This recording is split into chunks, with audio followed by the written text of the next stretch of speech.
I said I've never seen such hideousness in all my life. Then listen to all of this, Yeah, couldn't agree more.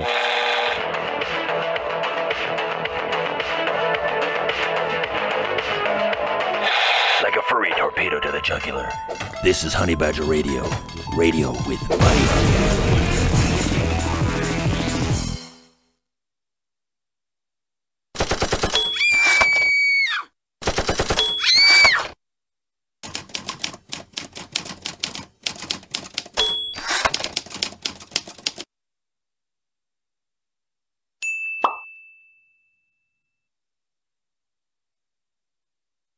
In the wake of Hollywood's Weinstein scandal, allegations of sexual assault are swarming like killer bees.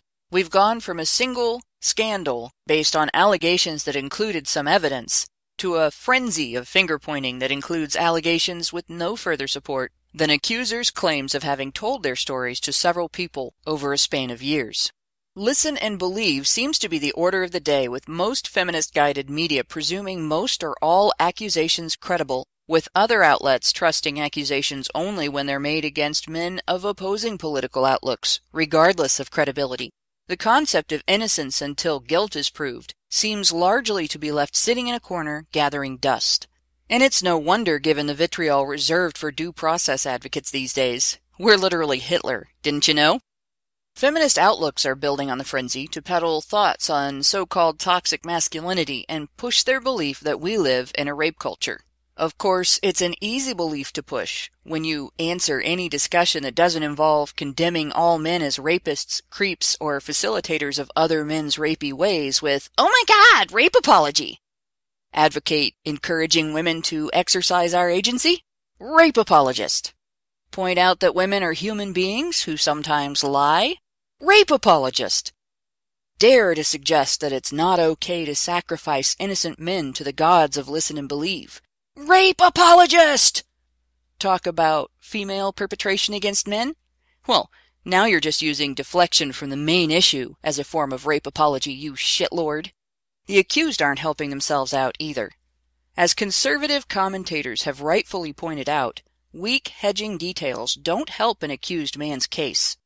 While it's true that Bill Clinton's vehement denial of his affair with Monica Lewinsky turned out to be a lie, the listening public is less apt to believe that was a long time ago and I don't remember, but I don't think I would have done anything like that, than absolutely not.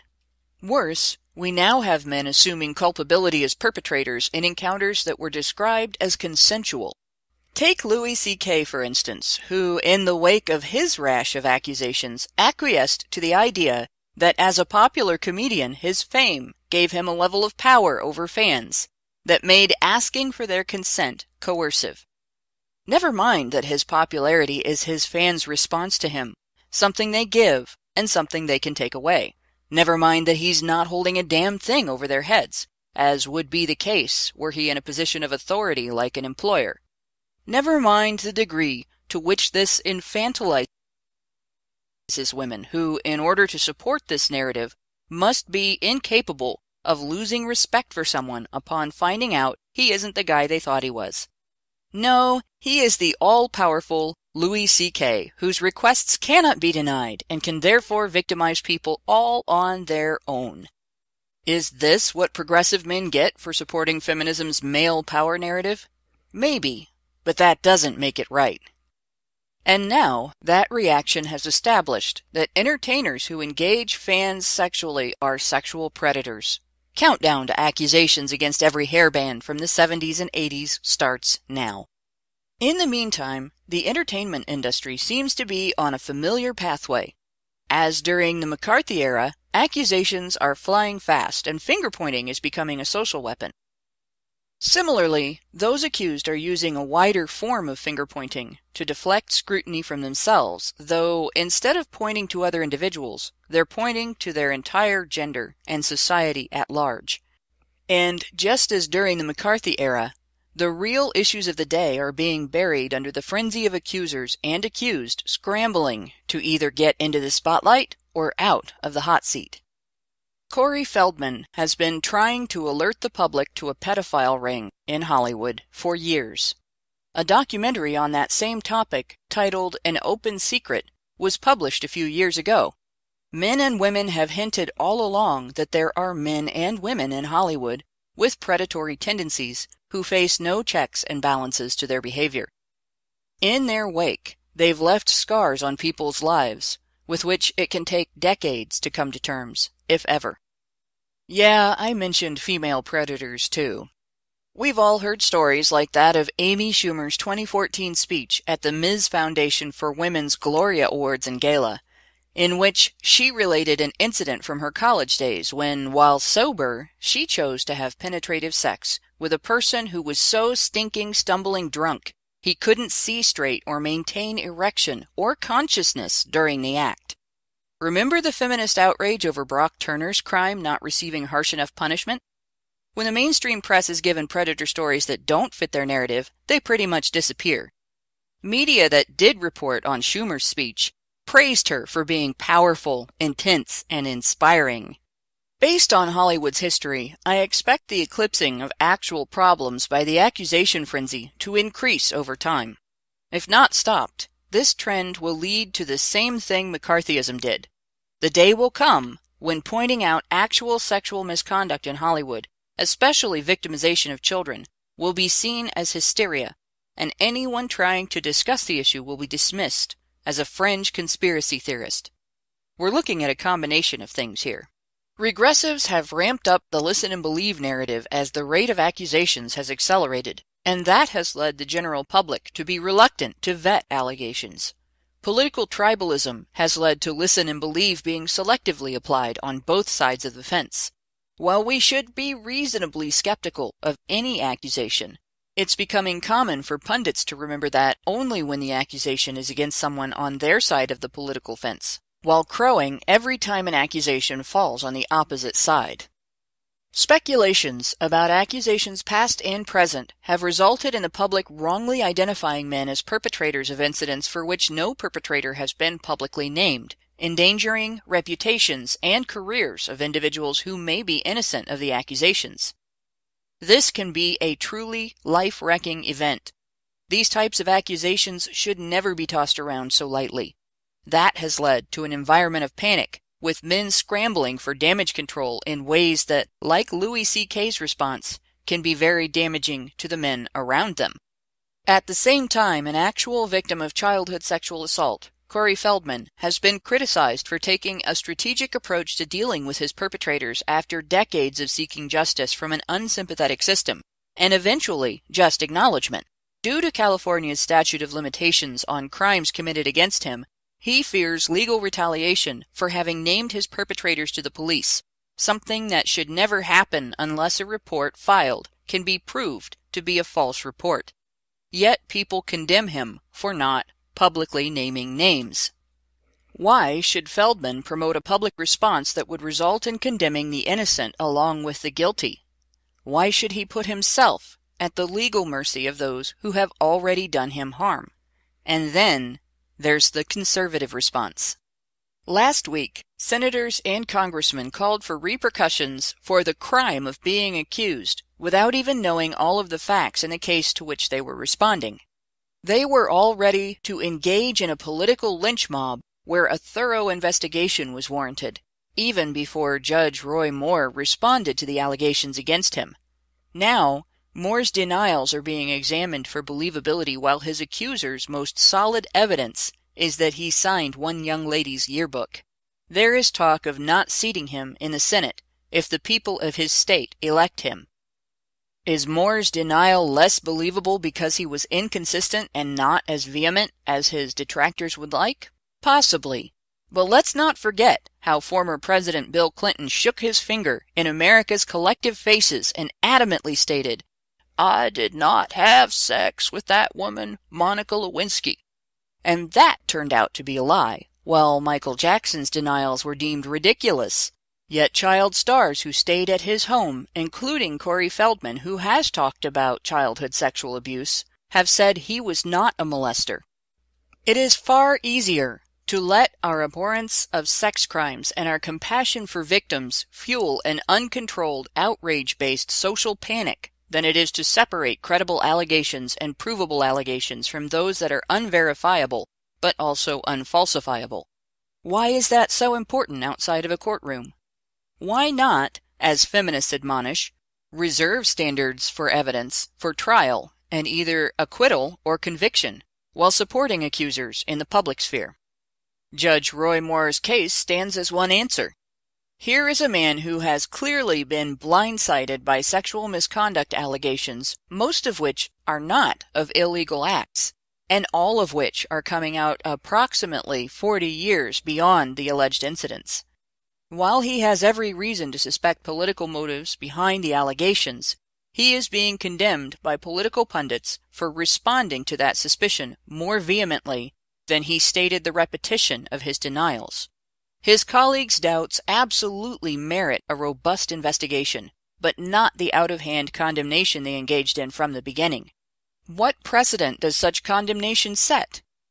It determines that accusations alone can be used to take down men in positions of responsibility, even when the accused is not someone with a history peppered with scandals, but one that is clear. It puts the social equivalent of a dirty bomb in the hands of wealthy and establishment competitors in the arenas of politics and business, who have access to either the loyalty of others or the funds to incentivize allegations. It means that a man can be severely penalized, career ended, reputation destroyed, for merely being the target of an allegation, without ever having his day in court. If we abandon our standards for evidence, we risk setting up a system in which any political initiative or business practice can be swiftly and effectively countered by having a woman make a vague, years-old, unfalsifiable, but unverifiable sexual assault allegation against the individual in charge of it. Threat of such allegations could be used to blackmail men in positions of authority into introducing or supporting initiatives they would otherwise never back. And we will never again be able to have even the small trust we now have in our political process. Evidence matters, even outside of a courtroom. Listen and believe is only a viable option in therapeutic settings where victim stories are part of their healing process. We cannot allow accusations alone to so deeply impact the lives of the accused without any legal recourse.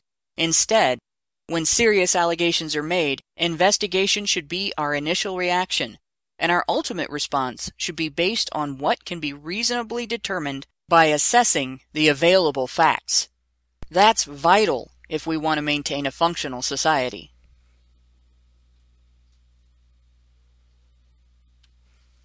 Hello and welcome to HBR Talk number 13, Listen and Believe. Before I start, I wanted to remind everyone, if you want to join the chat, please go to the Badger Livestreams channel. I'll explain more about Badger Feed after the end of the show. My co-hosts tonight are Woozle Slayer Karen Strawn and that adorable specter of death, Prim Reaper. And as always, we have the Supreme Doge in charge, Brian Martinez, watching over us all.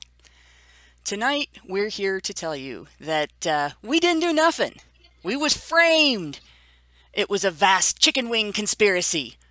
I did not have intellectual relations with that political movement, Feminsky, and we want to talk to our lawyer first. But before that, I'm sure my co-hosts have interesting things to say about today's topic. What do you guys think of the sexual misconduct allegation explosion that's happened recently, and what impact do you think the public's reaction to it is going to have? Oh gosh, I have so many things to say on it, I don't even know where to start.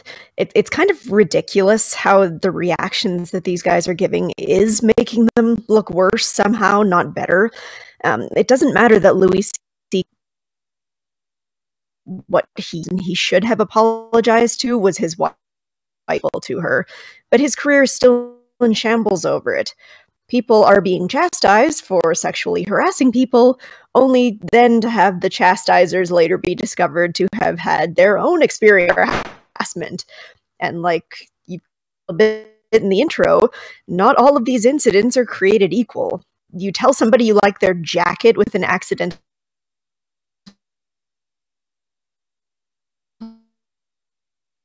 I think, honestly, like it is really getting out of hand. You have a situation where women in general are sexually attracted to men with high status. And then we have set up this kind of system where any man, any high status man, any man of higher status than the woman, any sexual misconduct, it is automatically an abuse of his power. And it's like, okay, so like, is Tom Jones, audience used to throw their panties at him, and that was taking advantage of an uneven power relationship? Like, I just, where are we going with this? And Louis C.K., I felt sorry for him when I heard what he was being accused of, right? And how benign and stupid it was, and that he was taking heat for that, right? Oh, he asks if he can masturbate in front of a couple of fans, and they say, sure, and then they spend the whole time fucking giggling at him, right, while he does it. They sure seem traumatized to me. And then I'm like, okay, so I felt bad for him until he opened his big, fat, leftist, progressive, feminine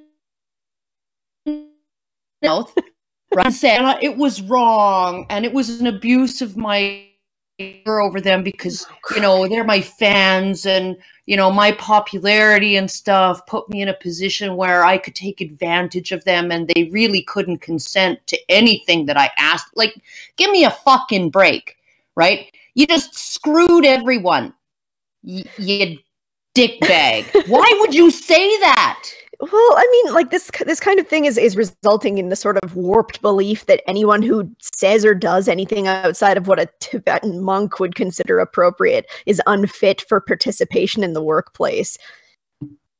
Well, and then I was reading, I forget what website it was on, but it was she was a hack reporter, right? So a lobby reporter or whatever for the British Parliament, right? So she's there to get the scuttlebutt, get the gossip, find MPs and backbenchers and stuff who are willing to leak documents to her and give her scoops and all of that, right?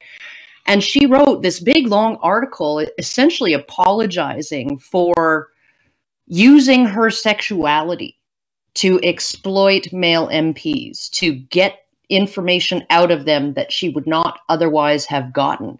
And to say that not only did she do that intentionally, but she found it exciting. She found it thrilling. Most of them were perfect gentlemen who never actually crossed the boundaries that she had set, which she said she set these boundaries quite broadly, right, in terms of flirtation and drinking and being maybe overly familiar and all of these things, right? But she said that none of them crossed the line from, returning the flirtation to over something that, would have made her feel really uncomfortable. But she apologized to them because she was part of that. But the way feminists would interpret that entire thing, even if she was throwing herself at these guys, which she kind of was, and giving them all kinds of signals, which she kind of was, right? They were wrong to, even, I guess, bask in the glow of the flirtatious hints and batting of eyelashes that she was giving them. Like, what the fuck is going on? I had a friend when I was in high school, and she told me that, when she was 17 or something like that, she had lost her virginity to one of a guitarist from a then quite popular hair band. And, she said that looking back on it, she really wouldn't have made that choice. She would have, she didn't really think it was a good decision. It wasn't particularly enjoyable, and she kind of regretted not having her virginity to give to somebody that she cared about, or to share with somebody that she cared about. but she was just like, but you know, I was a fan, and I went backstage, and you know, he was hot and he was attracted to me, and yeah, I went for it. I was like, you know, I went for it, and and so I mean, like, it's not as if women are incapable of having mixed feelings about their own decisions, but also taking responsibility for the fact that that was their decision to do that, right? This whole thing with Louis C.K., you know, that was those women's decision to say, you know, okay, you can masturbate in front of us, and then, you know, to giggle and kind of make fun of him the whole time, and oh my god, you know, that's just gross and weird. You know, like, I can just imagine what they were doing while he was doing that, right? And it's just, they had it was entirely up to, like, what did they think he was going to do if they said no, right? Yeah. What was he going to do? The worst he'd do is say, okay, you guys are going to have to leave. And everybody's acting like what he did was something incredibly abnormal, but it's actually not the least bit abnormal for that to be an area of sexual interest. And that's something both sexes do. Well, shit. I mean, like, there's a whole section, if you go to any porn site, there's a whole section on masturbation. So obviously somebody likes to watch it. Well, and for fuck's sakes, like, I mean, they said that he got naked before he started doing it. Like I said in the Breaking Badger, why didn't they start leaving as soon as he was taking his shirt off? Like, okay, all of a sudden we know what's happening. We know he's not joking. Let's go if we have such a problem with it. Oh, it's just like the whole fucking thing. That whole thing was so stupid. It really was. But the only thing stupider than that whole thing is the fact that he said, yeah, it was an abuse of an uneven power relationship, and those women were really not capable of consenting to what I did. And it's like people tell pop icons and stars, and you know, that they're so big that people, you know, even like, there are people that I would fangirl over. I'm sure that you guys have the same thing. But for Pete's sake, if they did something that I was uncomfortable with or thought was wrong, that would change my opinion. You know, it wouldn't suddenly make me subject to abuse. You know, I'd be like, well, you know, screw you, I'm out of here. Yeah. Well, I mean, it's just like, what the, like, I would climb Clive Owen like a fucking fire pole. Okay, I would absolutely do that. But, and if he invited me to do that, I'd be like, you know, I really have to think about, you know, just go through the cost-benefit analysis here, and you know, a very big part of me would want to take him up on that. And honestly, like, the fact that if he did that, or if he did something weird in the, you know, like if I was having sex with a celebrity or getting intimate with a celebrity and they did something weird, right? Or something that put me off. I mean, it's not like you can't tell them, oh, I'm not into that. Yeah. Well, can we just stick with this thing over here, right? Like, oh my God. Gosh, it doesn't even have to be something weird these days. Like, I love how a lot of the stories of a workplace characterized by sexual harassment that I'm seeing is people making sexual jokes to each other. One that I heard of recently was somebody at IGN saying to somebody, when I was your age, I could go all night, and touched her arm like when she had to work late one night. I know that some people are uncomfortable with physical contact, but Jesus Christ, dude, they've made more explicit jokes in Disney movies. Jeez, you know, my answer to that, if I didn't like that, my answer to that would have been, well, you know, there's medication to help prevent that. You can come out of the bathroom and take the medication and you'll be just fine. There you go. But like the article that was talking about this, the person was saying that she was having a panic attack over these kinds of things. this is what society looks like when we tell a generation that they never have or that they have a right to never feel uncomfortable. Like, if these guys had to face some of the comments that I faced in my first job, they'd probably wet their pants. Jeez, you want to know a panic attack? You get called into the office and backed into the corner and yelled at by your boss for not violating company policy in order to cover her ass. That's a panic attack, because there's nothing you can do, and you're on camera getting yelled at, and if you do anything back, you can't prove what she was saying, but she can prove that you hit her. So, yeah. Well, with one of the questions I keep wanting to ask in terms of the sexualized workplace and how this victimizes women, because, like, again, when I was working my last job at Tony Roma's, we initially had a dress code that was, you wore black slacks, black shoes, black socks. You wore a black shirt that they provided to you, which was essentially sort of like a soccer shirt or something like that, right? Which was made out of really gross man-made material, and your apron, okay? And it was all very, very, very low-key, and the slacks you had to wear, you were not allowed to wear black jeans, you were not allowed to wear, anything made out of stretch material, nothing, right? And then they relaxed the dress code. The girls started complaining, and I complained with them that these shirts are horrible. They don't breathe, and they're really uncomfortable, and they're unflattering too. And I mean, like, that matters, right? They're boxy and shapeless, and everybody looks terrible in them. And so she relaxed it. She said, okay, well, you can wear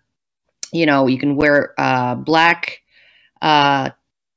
casual top, right? But it has to be fairly modest, because this is a family establishment and we want to keep things professional. And you can wear skirts in the summer if you like. Okay. Oh God, it must have been maybe 2 weeks before these girls were wearing black tank tops that were so low, the scoop necks were so low that the lacy tops of their balcony bras were showing. They were wearing hot little black dresses with cutouts down the sides. They were wearing backless blouses or lace back blouses. They were wearing skirts that were shorter than their aprons. They were just totally taking advantage, right? Yoga pants, right? And she would try and rein these girls in. And the whole time, one guy got in trouble because he was digging through his laundry, and he had just basically kept wearing the same Tony Roma's shirt the whole time, right? But he didn't have a clean one. He was digging through, his drawers. He found just a plain black crew neck t-shirt, which was not acceptable, but it was what he had, and he wore it to work, and it was perfectly modest. It just wasn't business casual, I guess, right? And he got in trouble for that, right?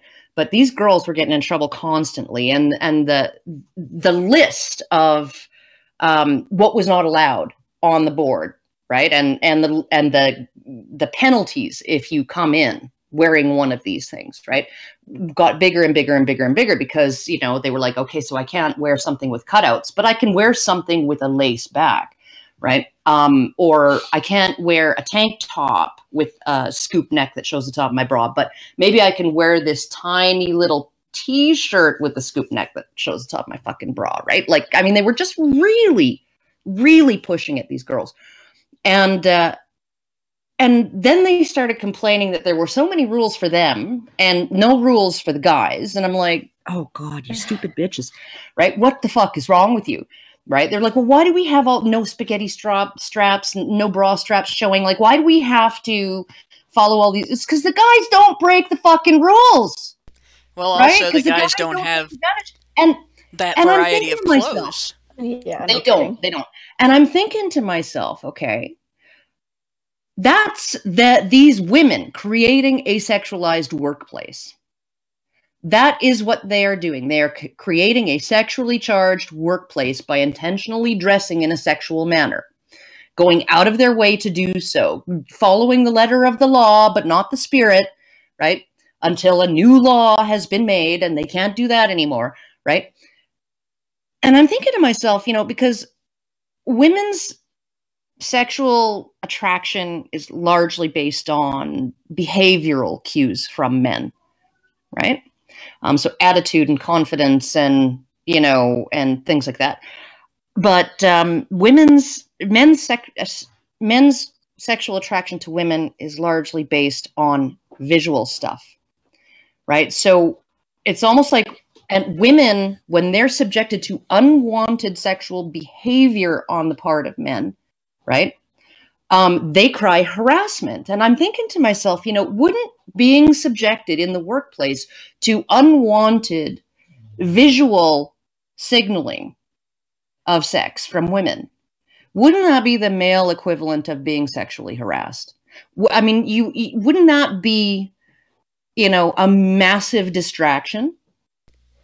It would. And there's been rules for that, governing that in the workplace and in the education system for years and years and years. And there have always been girls that have challenged it. Like, how dare boys have a different approach to their sexuality? How dare they have a different sexual nature than we do? As if biology is not allowed to happen, and hormones are not allowed to cause differences, even though there are significant, obvious physical differences in the bodies of men and women. And they never will take into consideration the fact that, like, there was one group that did. This was at my church when I was a kid. And it was because this discussion about sort of clothing and sexuality and everything happened because the micro skirt came out. I don't know if girls are still wearing micro skirts like they did when they first came out in the 80s. They're probably wearing them without leggings now. But schools started making these rules against micro skirts, and we started having this discussion in my youth group about differences in how girls dress versus how boys dress and everything.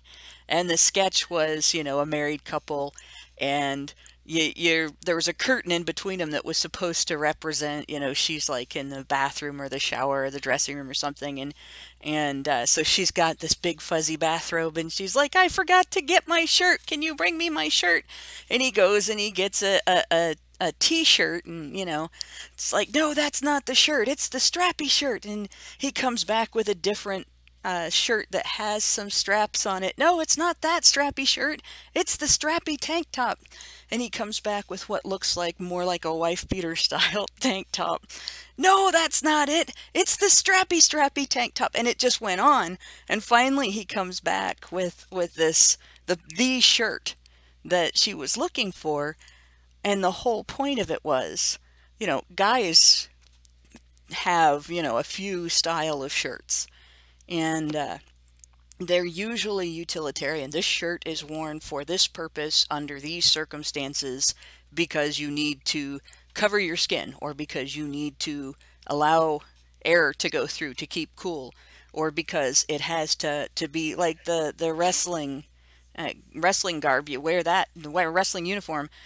You wear that partly because you don't want your opponent to have anything you can grab hold of to take you down with, and the same thing with various other athletic uniforms. Each one is specialized to that particular sport. And your work clothes are specialized to look professional and respectable and competent and strong and so on, even so far as arrogant in some ways. Whereas the majority of women's clothing is designed to communicate, I can have babies and I look pretty, and come and look at me, I'm attractive. See, I have boobs. That's our clothes are made. Look at my butt. That's what our clothes are made for. And You can't wear something like that and then say that you didn't wear it for the goal for which it was designed, and then complain that it met that goal. You just show everybody your cleavage and, oh my gosh, somebody looked at it. How dare they notice that you were showing this part of your body off? Well, they're allowed to use that in any way that they see fit. They're allowed to criticize men's sexuality as long as it's a thing that's being used against them. And gosh, it's so horrible. But then the second that they want to actually show things off, then they're like, oh, it's not sexual harassment against men. They want to see that stuff, right? Right. And the whole point of the discussion I remember having was, the burqa wasn't a thing back then and under discussion, but it was like, you don't have to dress like a nun to be respected, but don't expect to be treated as though you've dressed like a nun, ignored as though you've dressed like a nun if you dress like a hooker. Yeah. You find someplace in between that you're comfortable with, and enjoy being a girl and enjoying women's fashion within the boundaries of common decency and common sense regarding where you are. What drives me crazy, though, is the argument from feminists is that means that you're repressing women's sexuality and you're forcing them to erase their sexuality within the workplace. Well, except for that sexuality is, according to you, it has no business in the workplace. Well, that's just right? it. The workplace isn't about your sexuality. Why bring it in there, and why insist on flaunting it or flaunting it? Yeah. And what I loved about being a cook was that all of the cooks, at least in high-end places, right, or fairly high-end places, is all of the cooks were wearing just standard cooking whites. There were no women's whites and men's whites, and they were specifically designed. They have those cloth frogs to close, not buttons but frogs, and they're double-breasted. And that is so that when you spill something hot on yourself, you can just grab hold with one hand and take your shirt off and strip down. And all the frogs just pop loose really easily, unlike buttons.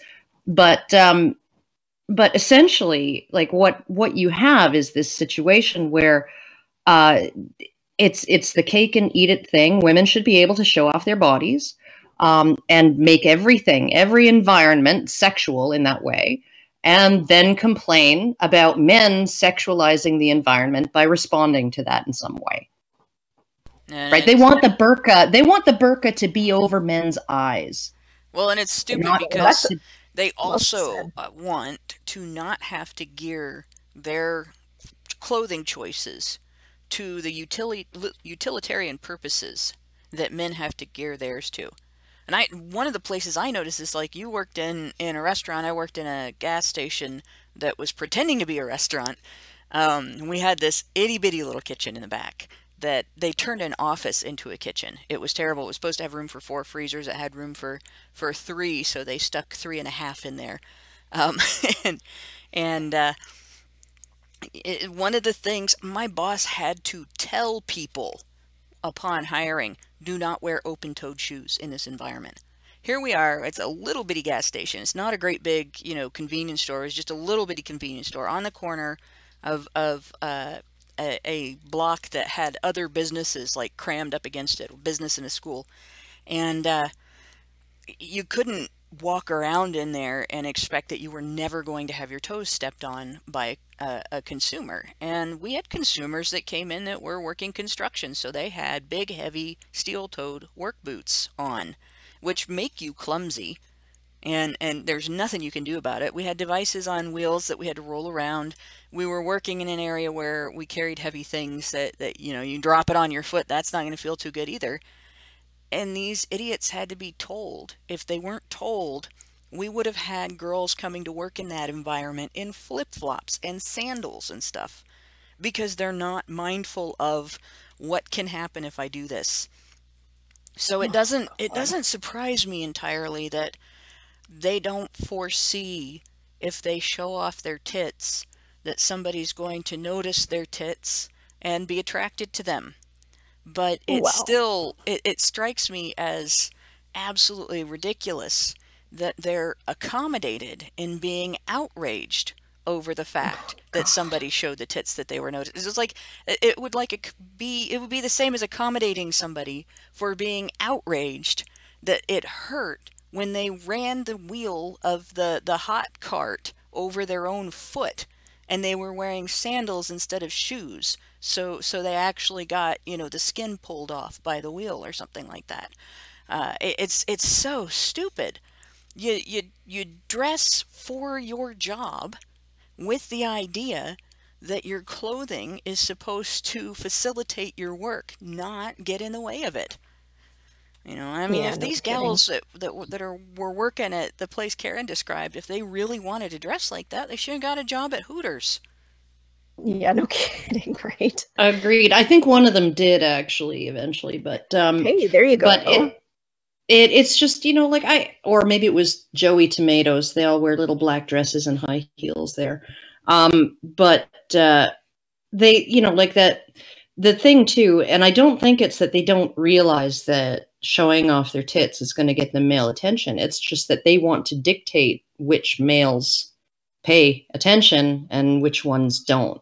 And so it's when they get unwanted attention from men that specific men that they don't want attention from, right? Then they get all grossed out and weirded out and pissy and upset and outraged and the whole bit, right? But yeah, all the entitlement comes out.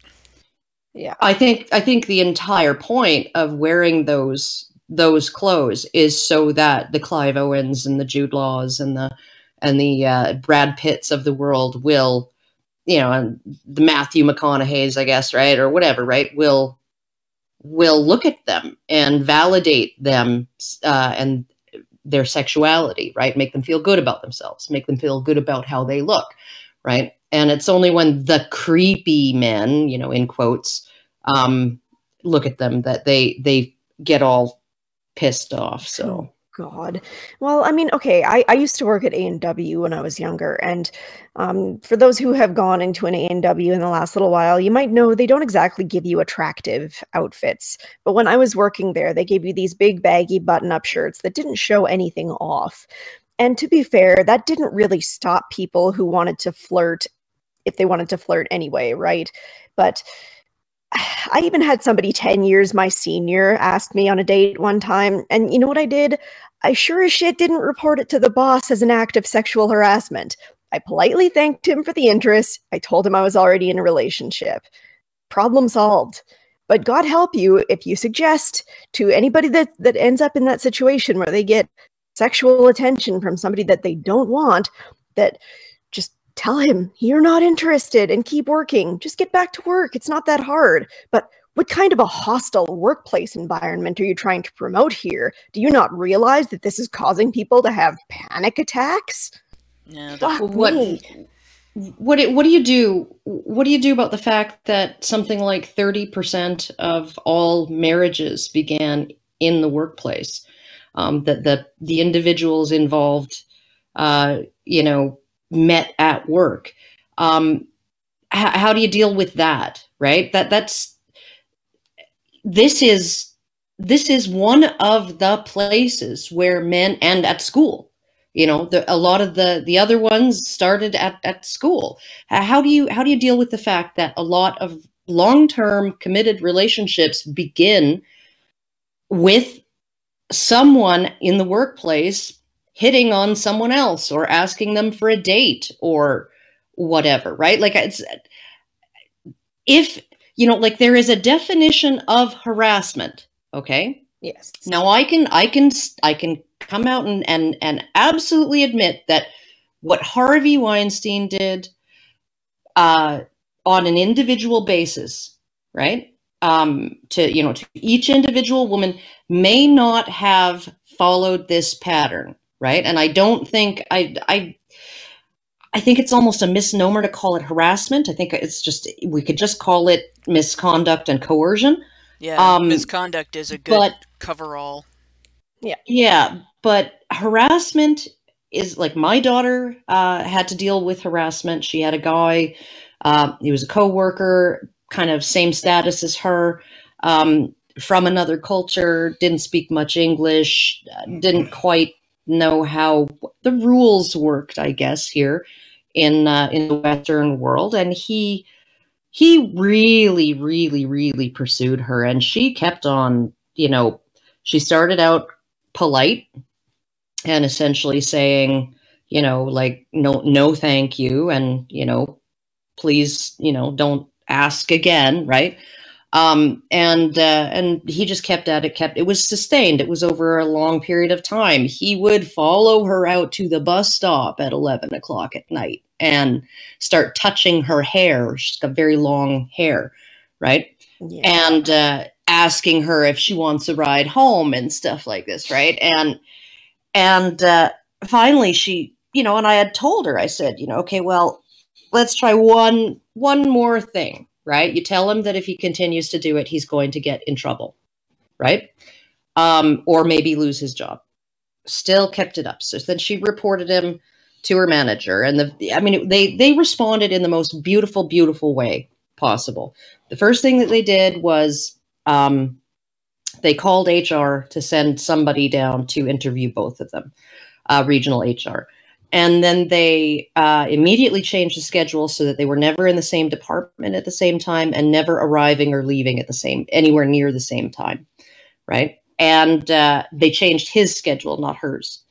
And then they, within a day, they had set up meetings, interviews with both of them, got the story from both of them. They listened to my daughter. They listened to not just what had happened and that she didn't want, and she wanted it to stop, but also what she thought would be reasonable in terms of this guy, right?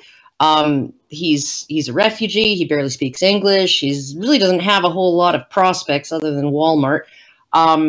And she said, I don't want him fired. I just want him to leave me alone. And I want him to not do this to other girls here either, right? And so I guess they put the fear of God in him, and he is still friendly with her, but has waved hi, says good morning, stuff like that. But hasn't bothered her since. And it's just like that. They did they talked to both of them, got their sides of the story. Apparently he admitted it. He was like, yeah, I've been doing that. And they put him on notice, and he's been fine ever since. And it's just like, that is the way that should be handled, right? Even though it's genuine harassment, that's the way that should be handled. And, as opposed to, and this is the thing that gets me, is that it's not, with something like Weinstein, someone like Weinstein, it's not just that he was this, sexual sleazeball, right, with these women. He was like a 100% toxic personality. He was physically violent with people he believed who had crossed him. He destroyed careers and reputations of people who didn't do what he wanted. He was a bully. He was just like, both men and women lived in fear of him and his ability to essentially ruin them. And the thing is, like, everybody was sort of, when the Weinstein Company came, when all of this went public and the Weinstein Company fired him, right? And everybody's like, oh, well, that's great. And it's like, no, that's not great. That does not show anything about Weinstein Company's virtues, because they knew it was going on the whole time. And they allowed it to happen. They allowed it to continue, and they did everything in their power to prevent anybody from actually coming out in a very public way about it. Because it was easier to bury the allegations. And some of the reason why this goes on is because there's not just a stigma attached to coming out as a woman or a victim and saying, I was victimized in this way, right? There's a stigma attached to companies that allow this to happen even once right under their nose. And they don't want that stigma to stick to them. And so they actually often bury the allegations and hide what's going on, which allows it to continue. But it's so that their reputations remain untouched. right, or undamaged as a company. So it's almost like the huge stigma and the outrage and all of the the way we see this, the way we view this as like a uniquely monstrous crime or a uniquely monstrous type of victimization, right? Because that is the public response, that gut level response, right? When a company finds out that it is happening in their company, right? I think, especially when it's somebody who's very important, who's doing it, who's very important to the company, their first instinct is to cover it up so that none of that mud sticks to them.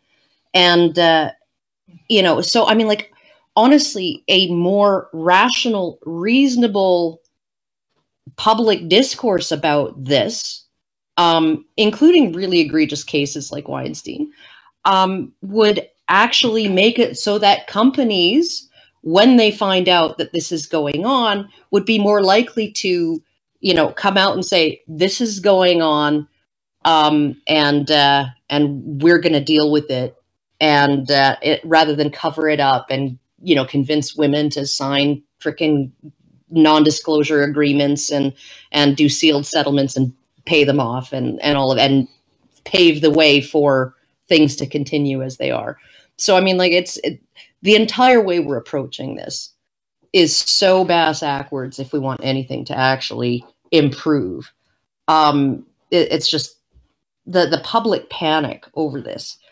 And there are going to be lots and lots of men who get caught up in this in terms of the severity of the consequences being completely overblown compared to the severity of the crime itself, or the sin, or whatever you want to call it. Just because everybody's now in a freaking lather over it. So, I want to really quick jump in with a super chat. Jimmy Farrow gave us $5 and says, "You look nice today sounds a lot different coming from George Clooney than Steve Buscemi." And that is an interesting point as well. Women respond differently to the same thing. Of course, "you look nice today" sounds different to an ordinary woman than it does to an untreated or wallowing cluster B too. To an ordinary woman, it's "you look nice today." To an untreated or wallowing cluster B, it's "you don't look nice every day, you only look nice today." So, but go ahead, Prue, or Prin. I keep wanting to call you Prudence. I don't know why. I've had that all day. I don't know. I just wanted to comment, like, Karen was pretty much saying something exactly that I'd wanted to say for a little while. There was a study that Allison had posted a little while ago talking about how a victimhood mentality can actually lead people to behave in ever more selfish ways. And I was just going to say how it kind of feels like this sort of thing is actually coming out more and more here, because not only are people feeling victimized over smaller and smaller offenses these days, but they're actually demanding more in atonement for their experiences. Like in the smaller instances, you have people walking out of their jobs, like in the IGN example that I provided earlier, over claims of a toxic environment, demanding that things change to suit their needs rather than finding another job. But in the larger instances, you have people demanding that folks never be allowed to appear in the public eye again, and that everyone, even tangentially related to them, has to apologize for ever having been in their presence. Like, a good recent example of this is Andy Signor, formerly of Screen Junkies, and the video that they made about that. They're talking about him as though he is all of a sudden a monster now, and they're all apologizing basically for having even been associated with him. And like, these demands are getting more and more ridiculous, and people are successfully getting what they're asking for. So really, I'm not at all surprised that more people are coming out about whatever little things that they can possibly think of, because being a victim these days pays huge dividends. Well, and it's when you kind of look at the attention, right, that you can get, as you know, and I would never say this about Corey Feldman. I think it's absolutely a shame that he, in order to get any attention onto the problem and any sympathy for the problem, yet to piggyback on this bullshit around adult women being, sexually coerced by men like Harry Weinstein. And he didn't do that on purpose, though. And the thing is, no, he didn't. He's been talking about this for years and getting flack for it for years and being treated like a nut job for years and an outcast for years. And like 3 years ago, I think it was about 3 years ago, an Open Secret came out. Barbara Walters. Yeah, no, the documentary, An Open Secret came out with recorded evidence of this type of behavior. And worst of all, the person who it was most solidly proved to be engaging in it was a guy who was in charge of the careers of several young male stars whose parents had trusted them to live with him. He was the overseer of the Screen Actors Guild's, their special organization for the protection of children from exactly this type of abuse. He was one of the founding members of that. And that comes out, and people still treated Corey Feldman like he was a conspiracy theorist or yammering for attention, stuff like that, trying to... Or they just shrug, right? And they just shrug and... It's like, I looked at that, and I thought, this is why his you haven't heard much from him, you haven't seen much from him in film and everything. He's been blacklisted. And I've suspected that for the longest time because he came out and started talking about this stuff. Because he was great in everything he was in. He was always fun to watch. He was always, this guy that was always entertaining, and he was always fun to watch, and he was an attractive actor, and everything that it takes to actually be good on the big screen, to be great on the big screen. And then all of a sudden he disappears when he starts talking about this. That's not a coincidence, Well, and what with all of this that's going on, right? And I mean, like, it is rising to the level of a moral panic, and it's getting to the point where I called it in my Huffington Post interview, which the article's up, and I essentially published the entire interview on my blog because I gave very, very long, detailed answers to her questions. And not much of it made it into the article. And she did do a fair job of quoting me. She didn't really, she didn't turn me into some kind of horrible monster. But one of the things that I mentioned to her is that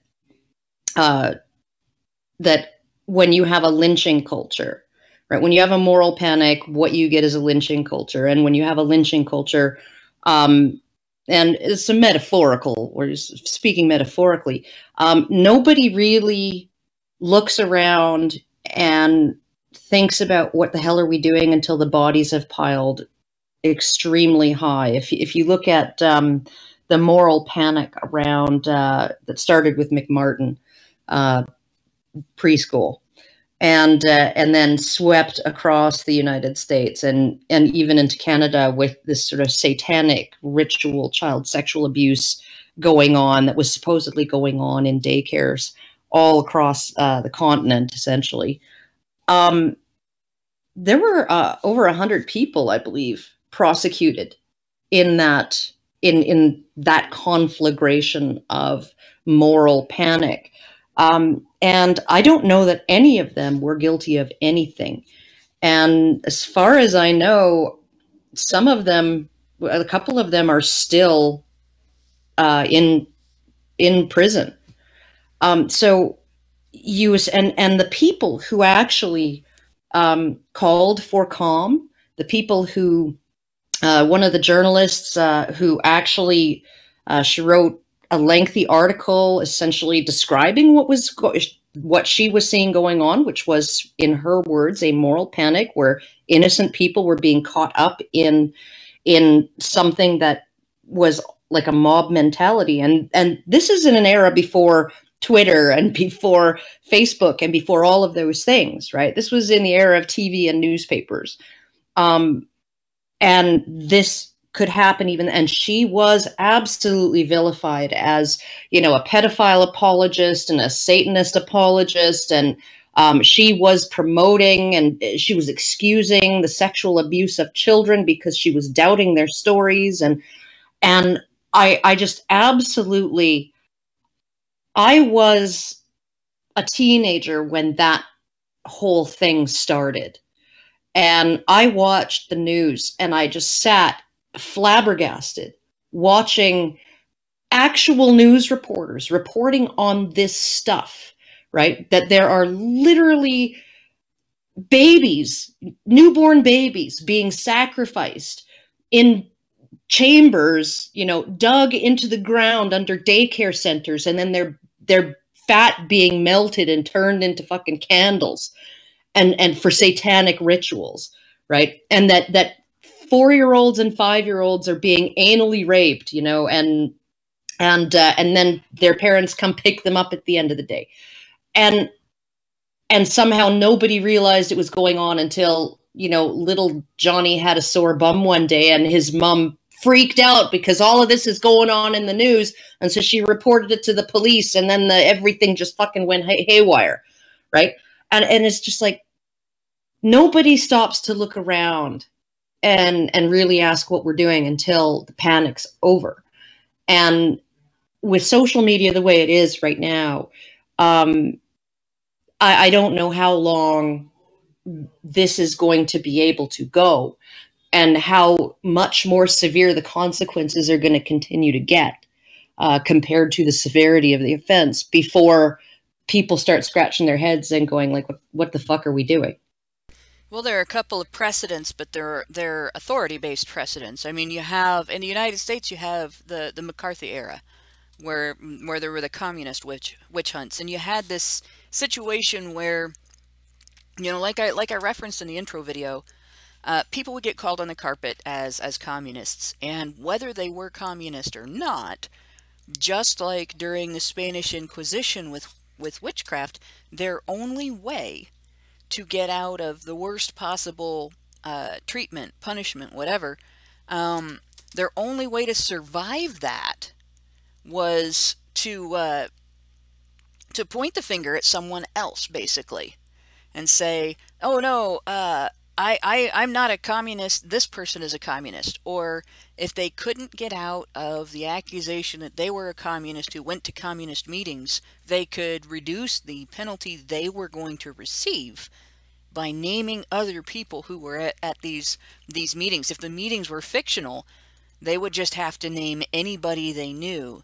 And people were throwing people under the bus, left and right, who were not communist, who had no connection or history of anything to do with the Communist Party or communist beliefs or any such thing. And it netted a lot more innocent people than guilty. It was almost entirely a hunt of it. And then there were people who got away with their actions and their behaviors by preemptively throwing other people under the bus. And so you had, if they were going to catch communists, you know, those guys would say, well, I'm not, you know, but this guy is. This guy, you got to watch out for this guy. And they'd go after that guy, and then the subversive would be able to continue to do what he was doing unscathed. And I'm sure if there were, you know, if there were property disputes or disputes over position, disputes over roles, you know, disputes over anything, that it played into that as well, because that happened during the witch hunts. When you had people who the Salem, yeah. Well, not just the Salem witch hunts, the witch hunts in Europe, the witch hunts, the Spanish Inquisition. Anytime somebody wanted to be able to, you know, get somebody's farm, or I want to date somebody's kid, somebody's daughter, somebody's son when they're of marriageable age, but the parents disapprove. Well, you know, his father's a witch, that kind of thing, and I can imagine. This is just as we've seen it with with custody battles and property battles in divorce, where the woman can allege abuse, or she can allege child abuse, or she can now allege marital rape. She can say, you know, oh, now that we're getting divorced, he's stalking and threatening me. Can I get a restraining order and all that? And it's so easy that when the guy is innocent, it's hard as hell for him to fight back. And of course, if he's even remotely guilty, it's impossible for him to fight back. So in this situation, it's going to be. And if he's in a hearing, and he acts put out by this, if he acts like he's annoyed in the slightest by all of this, he has to be so humble. Makes him look more guilty. Yeah, well, yeah. The guy that, and so what I'm seeing is, I think this is going to go the same way, and I'm already seeing it starting, because they're already starting to throw each other under the bus, and they're already starting to throw all men everywhere under the bus and say, "Oh, it's toxic masculinity." So no, they're not saying it's toxic masculinity. Now they're just saying that all masculinity, period, is toxic. Yeah. So yeah, no, that's my prediction though. My prediction is we're going to see something between like what Karen described of the satanic panic, the McCarthy era witch hunts, and the actual burning times witch hunts.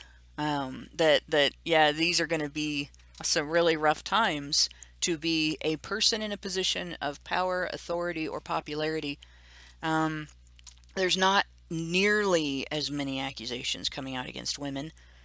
The only one I know of is an existing accusation against Mariah Carey that has not been verified. The accusation itself, it's been verified that it's been made, but it hasn't been verified that it's true.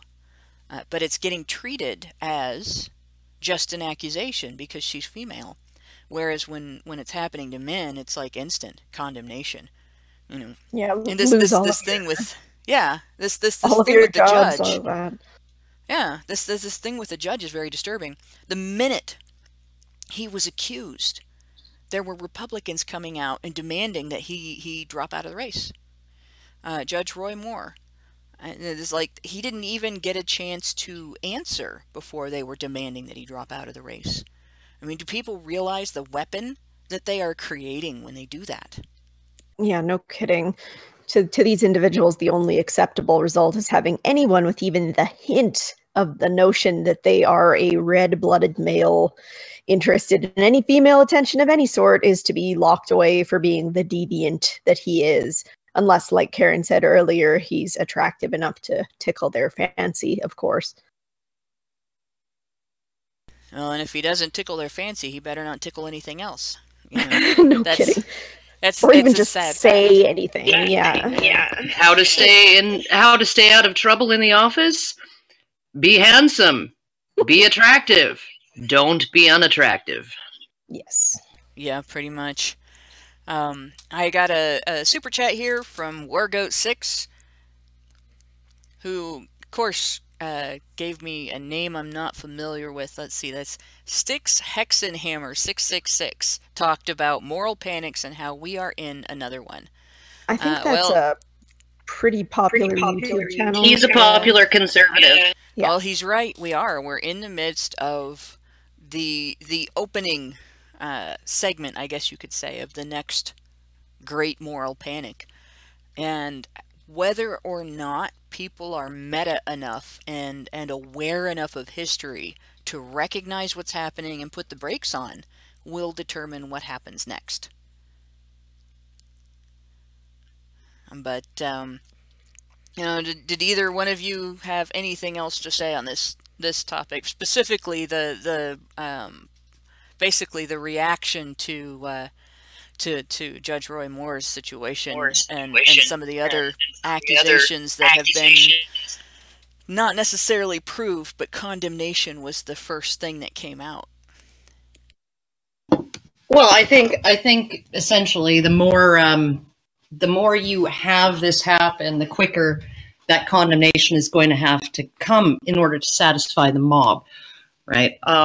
So I think the Republicans were they were responding to the situation as it's unfolding in the public discourse, which is if you don't come out immediately and say that's it, right? He's got to step down. He's got to go, right? If you don't come out immediately with that, you get criticized. You get criticized for waiting for his response. You get criticized for waiting for any facts to come out, or any description of the claim itself, of the allegation, any details about it. You essentially have to respond quicker and quicker and quicker and quicker in order to not look like you're promoting or excusing or defending that person who's been accused. And so it's literally, the poop is getting more and more radioactive, and that is hitting some of these men, and nobody wants to touch it. They all want to run as far away from it as possible. And it really is like, I feel bad for someone like, and I've discussed this, I forget with who recently, with Mike Pence. Okay, Mike Pence never has dinner with a female colleague without his wife there, right? He's never in a room alone with a female colleague without somebody there. And there's a reason for that. He won't be alone with female colleagues because he does not want to be accused of misconduct. And he does not want to be out in public with female colleagues without his wife because he doesn't want any rumors that he's maybe having an affair, right? And so he's trying to stay on the straight and narrow. He is trying to not just behave properly, but demonstrate in a very public way that his behavior is proper, right? And he gets criticized by the left, by the Democrats, because this disadvantages women. This is not fair to women, right?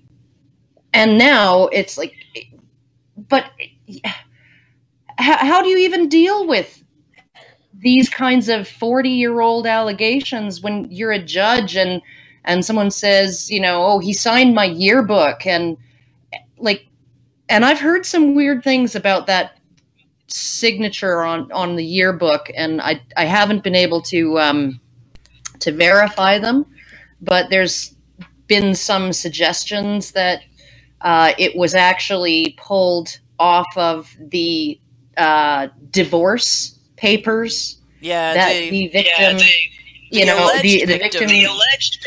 alleged victim said that it's his signature, but it actually is. It matches up to a signature of an assistant. Well, I just but that it was pulled from, because he presided over her divorce, and she was not happy.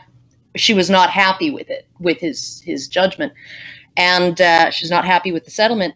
And so it's like, okay, but these are all things that I have heard. I have not had time to look into them and verify. So anybody wants to go looking into that, just take it with a grain of salt for now. But yeah. Yeah, what I wanted to add to that for my last kind of 2 cents here was, Karen kind of said a lot of what I had in mind, but yeah, the fact that we're even challenging this sort of listen and believe mentality thing means that we basically get accused of being rape apologists. But defending due process and defending rape are extremely different things. If these people are proven to have done these things, to have raped anybody or to have sexually assaulted or anything else like that, that's fine. Then we can go ahead and give them the appropriate punishment for the crime. But the key word there is proven. They have to go through the proper legal channels, right? And be proven to have committed these things. And if not, then we shouldn't be treating them poorly. We shouldn't be taking away their careers. We shouldn't be canceling all of their shows. We shouldn't be apologizing for even having spoken to this person at one point in our lives. We shouldn't do any of that. We have to wait until either they're proven to have committed the crime or to just leave it alone. Well, I tend to disagree a little bit, right? Because it's very, very, very, very, very, very, very, very difficult to demonstrate to a criminal court standard that something that you were sexually assaulted or sexually harassed or whatever. So I think that the burden of proof for the public to have a negative opinion of someone is going to be lower than the burden of proof necessary to put that person in jail, right? Yeah, I suppose that's true. But, on the other hand, when I look at the reporting on the Gian Gomeshi case and how completely at odds with the actual reality it was, most of it was, so incredibly shoddy and spun so hard that, you had to actually look through the transcripts of the trial and stuff in order to actually get a feel for what actually happened in the courtroom and what was going on. So I don't know. We're stuck in this place where, I don't think that the public needs to have the same burden of proof to decide somebody is a sleazeball. But at the same time, you can't trust the media to tell you the truth about anything. Yeah, and we can't let the public's opinion of somebody judge how we ought to modify the law in order to treat these people in the future so that these guys can then get the result that they deem most appropriate, right? Like the people saying that the Jean Gomeshi case was an injustice. Like, these people would have it be so that if these women said that Jean Gomeshi raped them or did whatever he did to them, that he would have gone away just on their word. Exactly. And this is basically what they're looking for too. Some of them have actually come out and been very blunt about that they don't believe in due process anymore, that they don't want men to have their day in court if they are accused, that they don't feel that that's fair to the accuser. And they don't even consider the possibility that the accuser could be lying. I have a clarification on the issue with Judge Moore in the yearbook. See if I can pronounce this woman's name without sounding like an idiot. But her last name is Jarugi, I think. Okay. No, this is Philip L. Jarugi. I'm skimming through this news story as fast as I can to get to this information. Oh, okay. What his attorney basically explained was on the paperwork, the final paperwork for cases that the judge presided over during the time period that he presided over this woman's divorce, he would sign the paperwork, and then DA would be stamped on the paperwork at the end, and that was actually by. I remember seeing this in one of the news reports that I watched. This was by an assistant. That was sort of his I saw this too stamp. And so it wasn't part of his regular signature. At that time, he would not have just anything that he was signing put that behind. That was only on that paperwork. So the fact that it's in that yearbook indicates that the signature was pulled from the paperwork and sort of forged into the yearbook. And if you look, let's see if I can open this news story here. We can get an image of the yearbook itself up on the screen. But if you look at the text itself, it's down here. This is what I was skimming through to try to get this information. Somewhere in here is a picture, and it's not showing in Google. So let's see if this is the right image here. I'm gonna actually have to click on the tweets to get it. And let's see. That's not the right thing. But it actually shows, well, here you can see it, but it's not very big.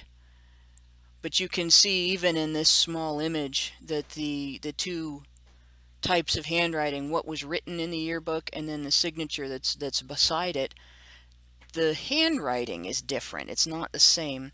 So I'm gonna scroll down this a little bit. There we go. There's an image that's cropping up. You can see it a little bigger there, and you can look the actual shape of the letters there. It does not look at all the same, and the the way the slant of the text goes is not the same. The way the numbers are shaped is not. Look at the sevens are different from each other. So I mean, I can understand why people are questioning these, and what has happened is Moore's attorney has demanded, and Moore's campaign has demanded, his camp basically has said, hey, we want this evaluated forensically to prove whether or not this is actually his signature, that whether the ink is that age, because they can find out if the ink is the right age. They can have a handwriting analyst look at this and say whether they're the same handwriting or not. They can say whether the dedicated part of it was actually written by Moore, you know. So there's quite a bit there that they can look at, and there hasn't been, so far as I know, there hasn't been a response of yes, we'll release this yearbook for forensic examination. So it'll be interesting if the accuser refuses to have the yearbook forensically examined. To me, that will be flat out evidence that she lied. Because if she's telling the truth, then she should want that forensic examination. And I think Moore demanding a forensic examination lends credibility, because if he knew he signed that yearbook, the last thing he would want is forensic examination. So it's not to say that, you know, that he never dated young women, but for crying out loud, most of the accusations are of him dating women who were over the age of consent. And we have an age of consent for a reason. After you hit the age of consent, you are over the age of consent. You are old enough to make your own decisions. If you decide somebody is too old for you to date, then you don't date them. And the idea of somebody, like the term cougar and the term dirty old man are both very insulting in terms of when they're applied to somebody over the age of consent, dating somebody much older than themselves, because they really imply that just because you're over the age of consent doesn't mean you're mature enough to make your own decisions. And you can turn somebody down, and if you don't, then you're already legally designated, you're already legally determined to be old enough to decide to date somebody. You know, like, it's my relationship with my 20s.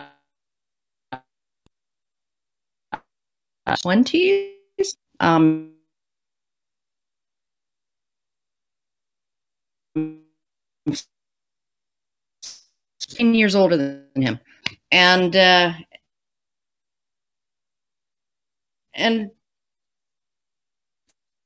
funny, who, you know, just would be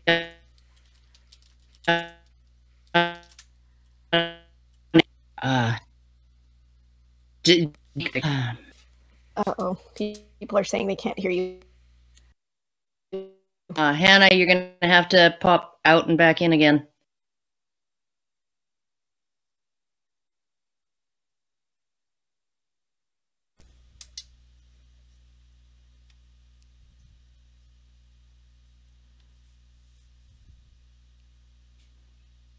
Better? Better? Uh-oh. Can you guys hear me?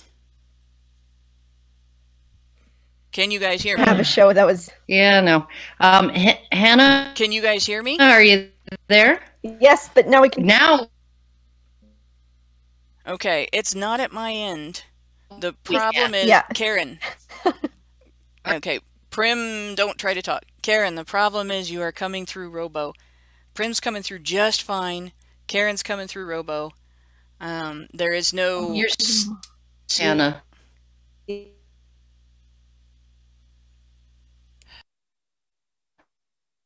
Yeah. Okay, guys, hold on a second, and we'll see if the problem is caused by having that news story open. Let me see if I can, because the problem started with having that news story open, and I think I've gotten rid of it. All right, Karen, try to talk. Oh, for crying out loud.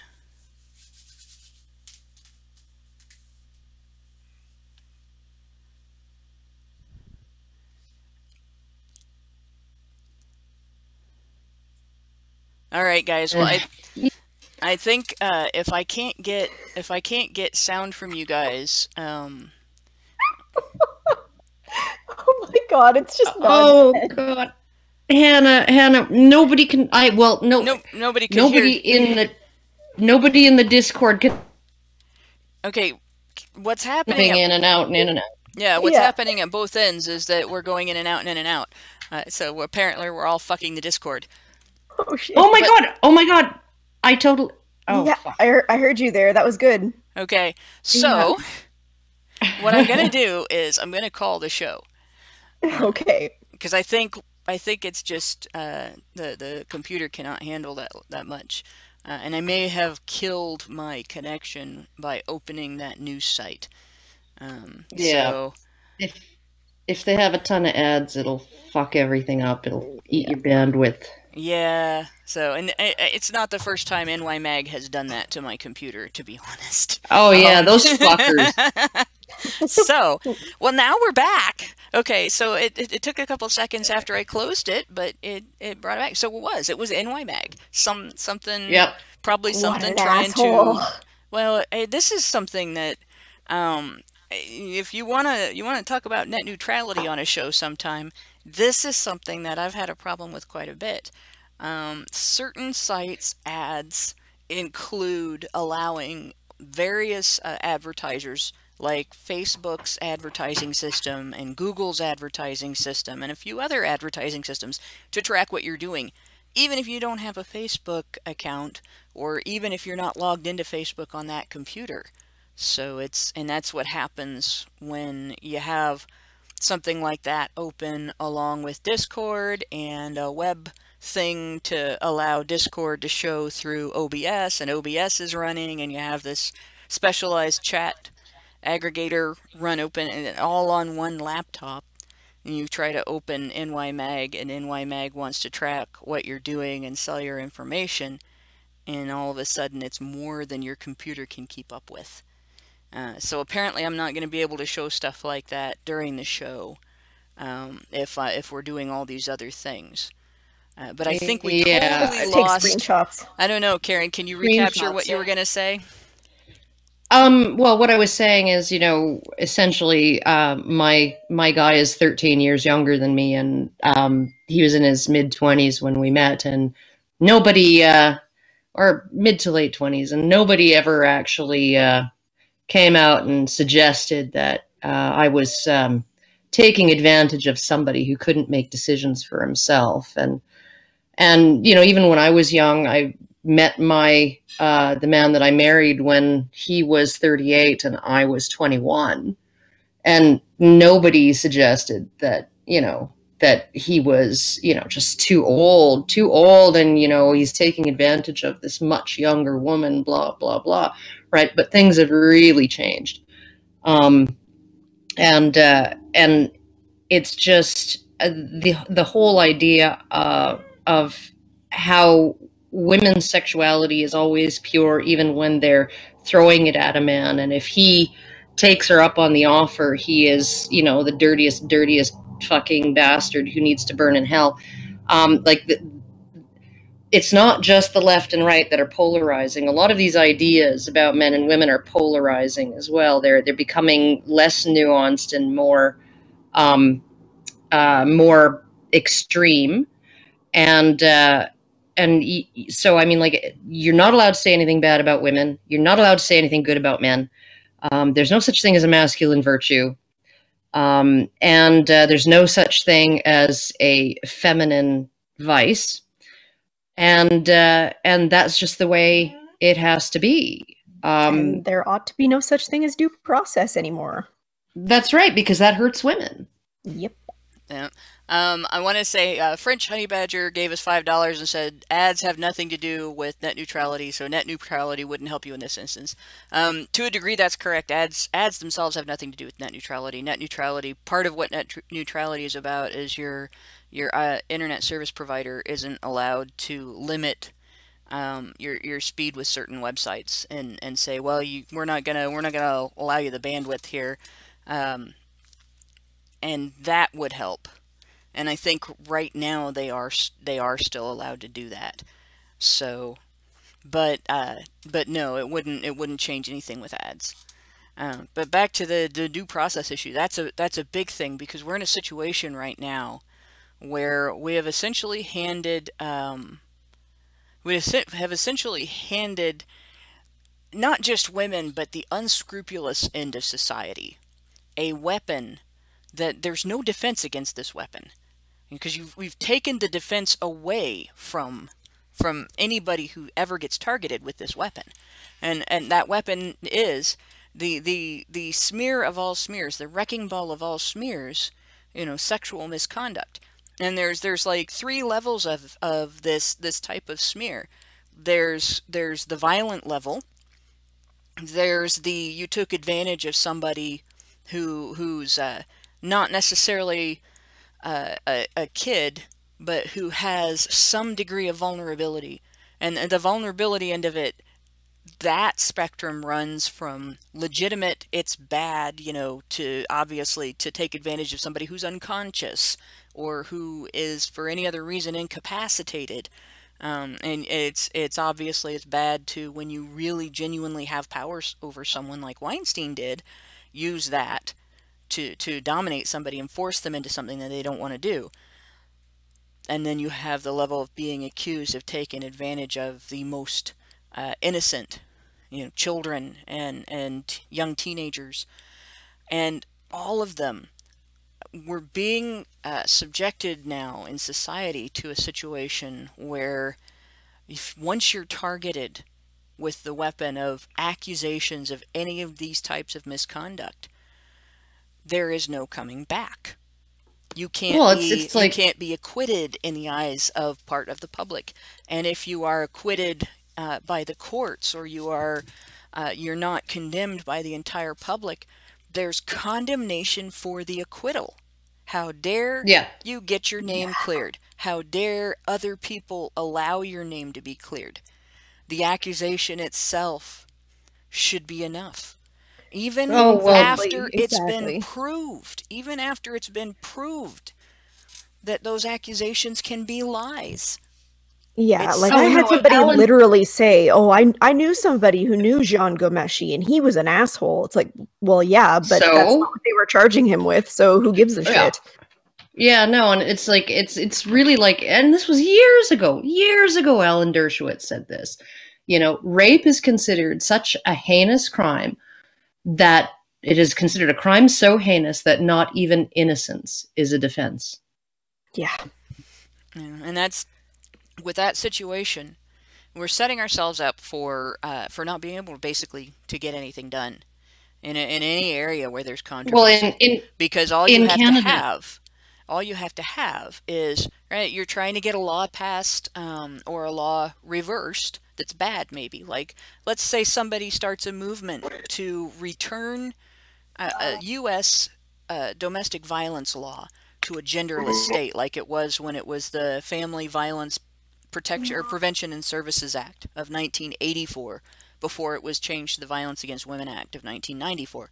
So let's say somebody starts a movement to say, well, we still want to have shelters, we still want to have a 24-hour hotline, we still want the police to be trained that if violence happens and it's in the home, it's still violence, and if a crime was committed, if there was assault, if somebody's been battered, that's still a crime.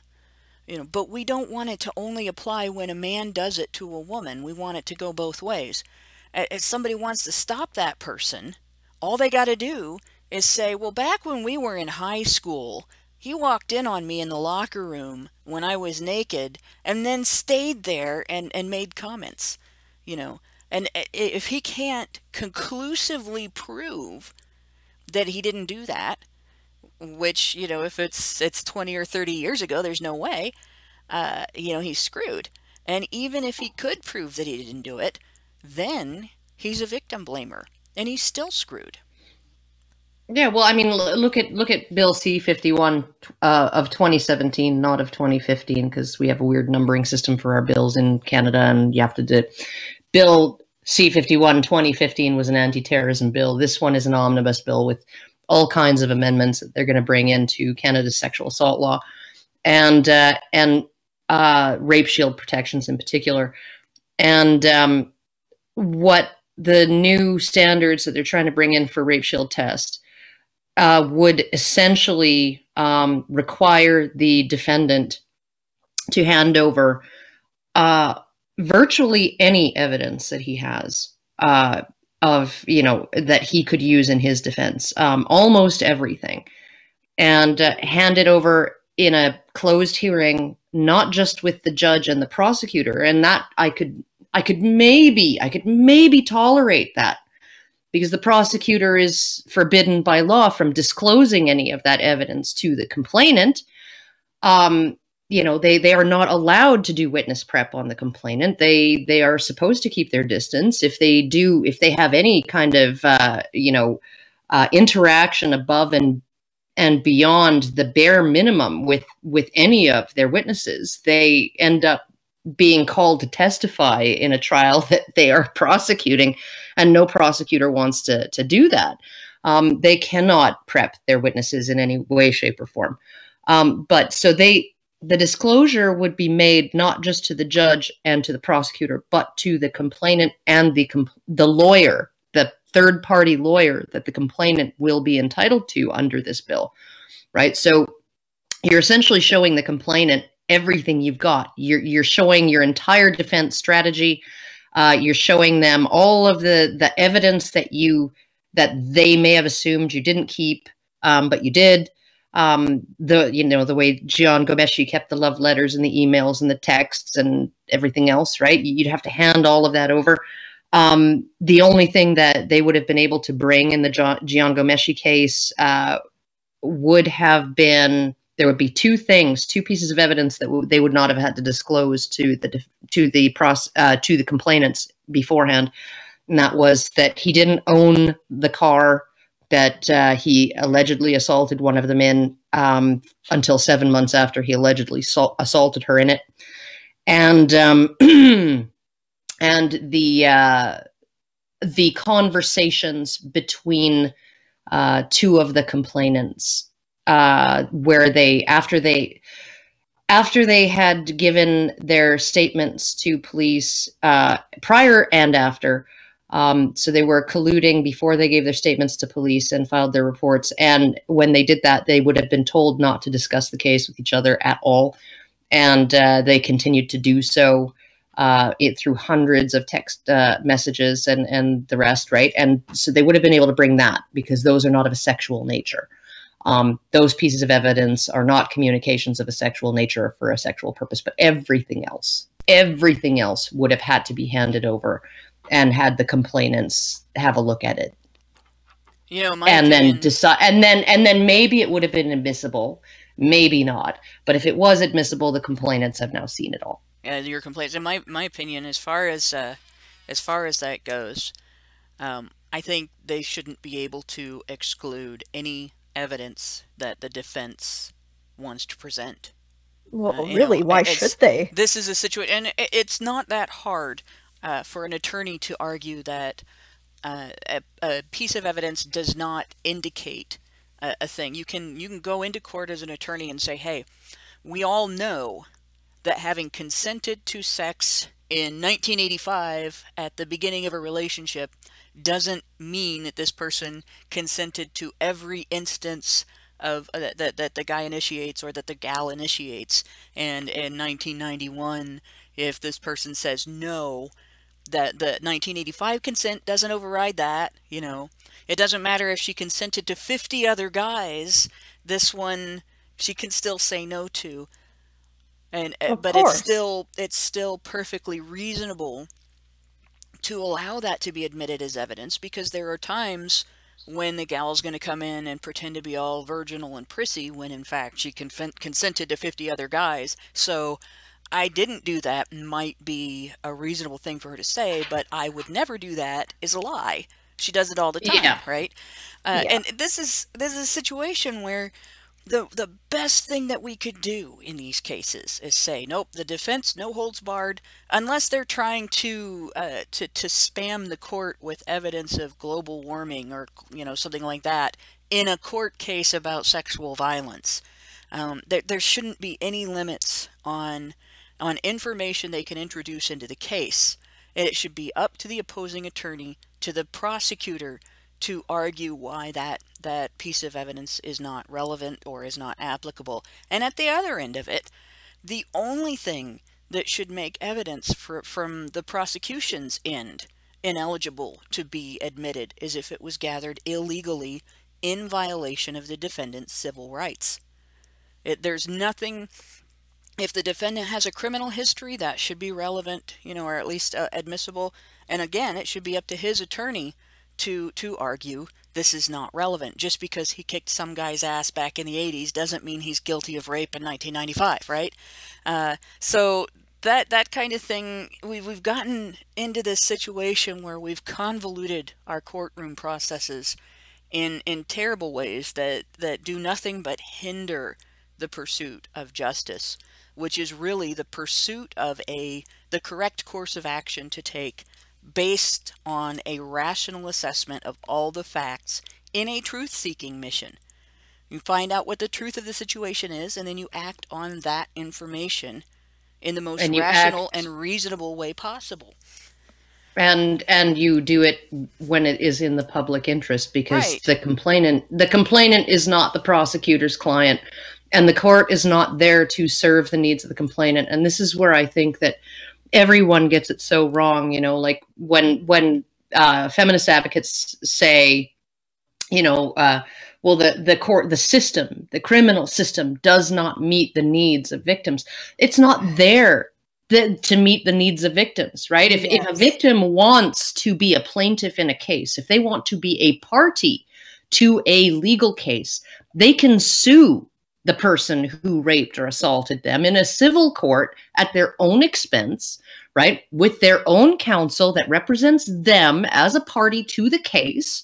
The burden of proof is lower, you know, like, go for it. Go get your legal redress that way. But the prosecutor has a responsibility not to, they have no responsibility whatsoever to the complainant. The complainant is not their client. The complainant isn't even a party to the case. The parties to the case are the defendant and the people, the public.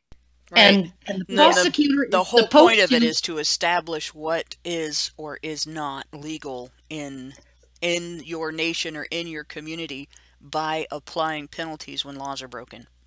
That's right. When it is in the public interest, right? Because the public has decided, right, through the proper process of legislative action, legislative reform, legislative amendment, writing laws, legislators writing laws written and voted on, right, and passed by the elected representatives who are in those positions through the consent of the people, right? And so the people have decided these are the laws that we want to have enforced, right? And the prosecutor is supposed to be acting in the interests of the people who decided that these are the laws under which we will abide, right? And so, I mean, like, a crime in a criminal court is not a crime against the complainant, is a crime against us, right? And we get to decide, right? What is in our interest. what is so frustrating about this is that it's these feminist activists do not realize how the law works. They do not realize why it works the way it does. They do not understand the dangers of judges writing law, right? In Oklahoma, when there was that one case, where an unconscious woman, she was so drunk, her blood alcohol level was, she had alcohol poisoning, right?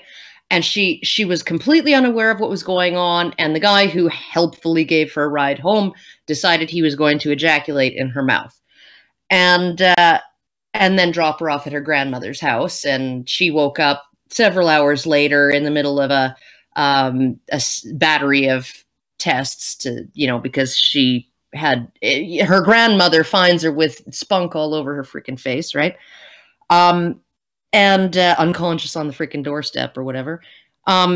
So essentially the prosecutor charged the guy with forcible sodomy, and the Superior Court refused to expand the legal definition of force in Oklahoma law to include the particular elements of the case, because he did not apply physical force. He didn't have to.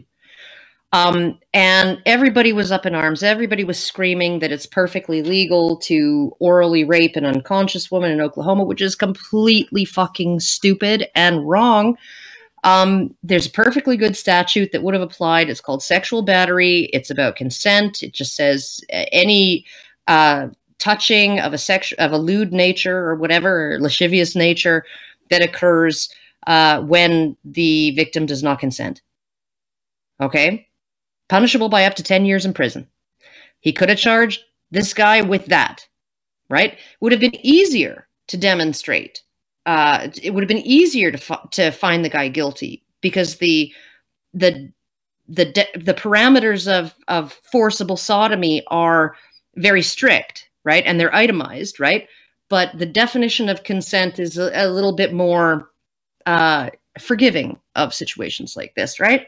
It would be easier to argue that the victim did not consent, right? She was so drunk, she was unconscious, she did not consent. And, but they wanted these judges to essentially write law. And I'm thinking, like, there's this thing called, judicial independence, right? The courts are independent. Once they've been appointed or elected, they act independently of all of the other branches of government, right? Like their only loyalty, the only thing that governs them is the law as written. And so the moment that they start writing law, you essentially have a bunch of guys with enormous power who just get to make shit up as they go along. Is that what you really want? Like, I don't understand these people. We've had some bad things come out of that in the past. We definitely don't want that now. I want to say it is almost 10 o'clock, and so I'm going to have to end the show here. I've got one chat I'm going to read off because it was a really good chat, a really good point. It's not a super chat, but Moon Globes says, rape isn't taken seriously by people who say women shouldn't report to police because they won't be believed. And that's a really good point. If they took rape seriously, if they thought rape was as bad as they say they think it is, they would be encouraging women to go to the police anyway, in as many numbers as possible, to get it across that it happens as much as they think it does. But they're not. They're saying just the opposite. So that is a really good point. We might continue this in the next show. I haven't quite decided what the topic of that is going to be. I believe it's going to be Thanksgiving night is the next Badger Talk, HBR Talk. So not for us. Not for it's Thanksgiving here in the U.S. So I may pick a different topic and skip a week and then come back to this. But we'll see.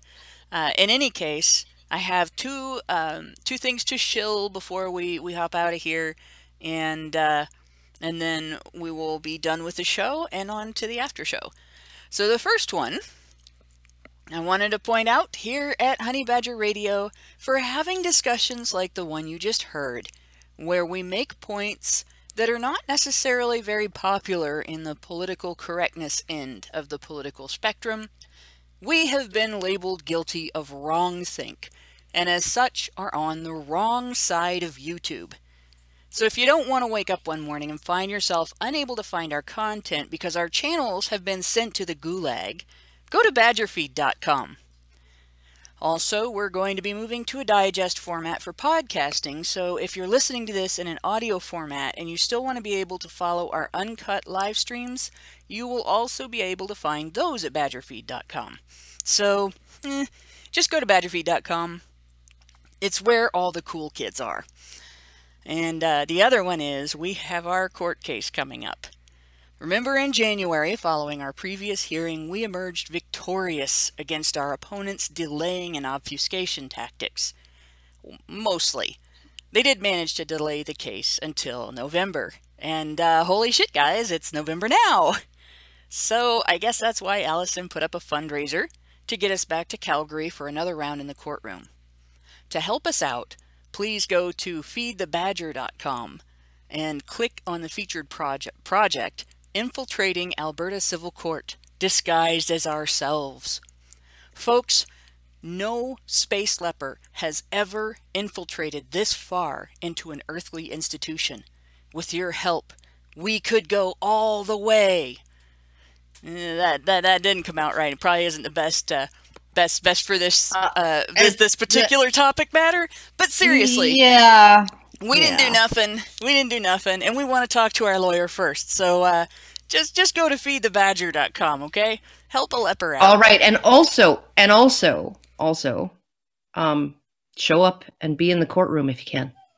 Yes, as many as possible. We would love to see you there. It would be very helpful for us to have people in the courtroom to witness the action. This is something that, from experience, I can tell you, the more people are there to see the court proceedings, the more likely everything will be done above board. I have personally seen in at least 2 cases, men's who the direction of their court case when they were falsely accused was actually affected dramatically by the fact that there were some of us there to see what the judge was doing, what the prosecutor was doing, how the proceedings were run and everything. They're going to behave an entirely different way when there are witnesses to their actions. And that's not necessarily true of every judge. There are plenty of judges out there that are always above board. But the best way to ensure that that's going to happen, if you don't know the judge, is to have people in the courtroom to see what they're doing. And with that, I would like to thank my co-hosts and all of our listeners and all of the people in the background who helped with this. We had quite a bit of help from our invisible artists that never get any credit, and I don't know if I'm allowed to name names or not, aside from, I think I'm allowed to name Andrew.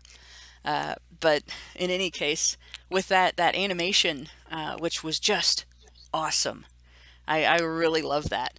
And with that, I'm going to say goodnight. Night all.